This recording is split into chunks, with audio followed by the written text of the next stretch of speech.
రద్దీ ప్రదేశాలు కూడలలో కాపు కాస్తారు. అక్కడున్న వారిపై కన్నేస్తారు. ఏమాత్రం అనుమానం రాకుండా వెంటాడతారు. అయితే వాళ్లేమీ దోపిడీదారులు కాదు, శాంతి భద్రతలు రక్షించే బాధ్యతాయుత వ్యక్తులు.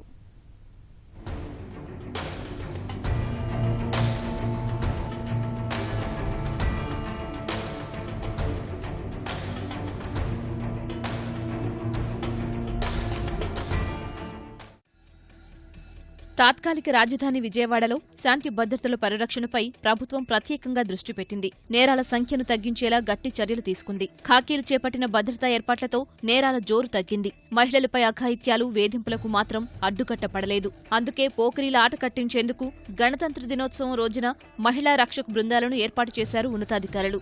ఒక్కో బృందంలో 5 మహిళా కానిస్టేబుళ్లను నియమించారు. మొత్తం 50 బృందాలను రంగంలోకి దింపారు. నగరంలో సమస్యాత్మకంగా గుర్తించిన 64 ప్రాంతాల్లో వీరిని మోహరించారు. రక్షక బృంద సభ్యులు తమ దుస్తుల్లో కెమెరాలను అమర్చుకుని సాధారణ వ్యక్తుల్లా ఆయా ప్రాంతాల్లో కాపు కాస్తారు. మహిళలు, యువతుల పట్ల అసభ్యంగా ప్రవర్తించే పోకిరీల వ్యవహారాలను చిత్రీకరిస్తారు. పక్కా ఆధారాలతో ఆకతాయిలను పట్టుకుని కటకటాల వెనక్కి పంపుతారు.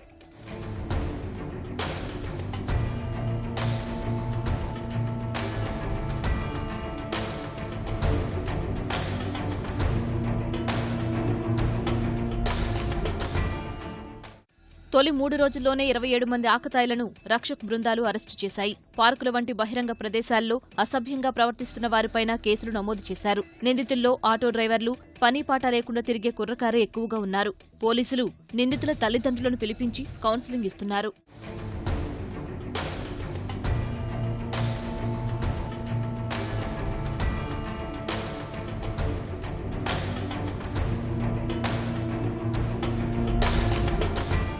ఇండియాలో ఉన్న సేఫ్ సిటీస్లో విజయవాడ 7వ ప్లేస్లో ఉంది.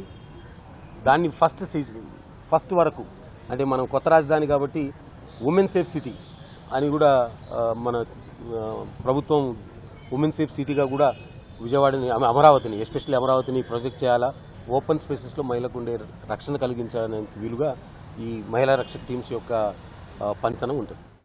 ఆకతాయిలు వేధిస్తుంటే 100 నంబర్కు ఫోన్ చేయాలని మహిళలు, యువతులకు పోలీసులు సూచిస్తున్నారు. మహిళా రక్షక బృందాల గురించి తెలిపేలా నగరంలోని కళాశాలల్లో అవగాహన కార్యక్రమాలు చేపట్టారు.